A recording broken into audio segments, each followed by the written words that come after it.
आहो वो भी फर्श कितना सोहना जी उसे कर लो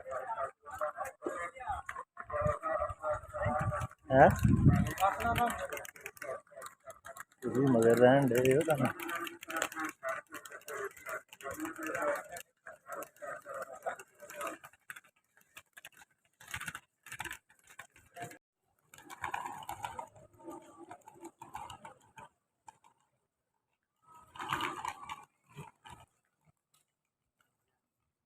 गड्डियां इतने भी आग खलोती ने कोई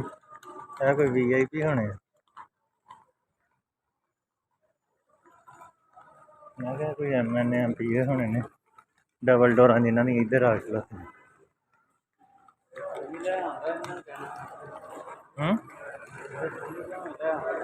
नहीं नहीं ये तो गांह कढ़ा देंगे होंगे ने कहते होंगे ने अगे लै जाओ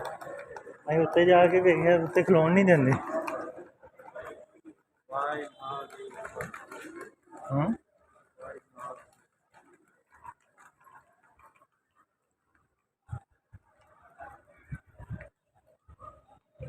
हाँ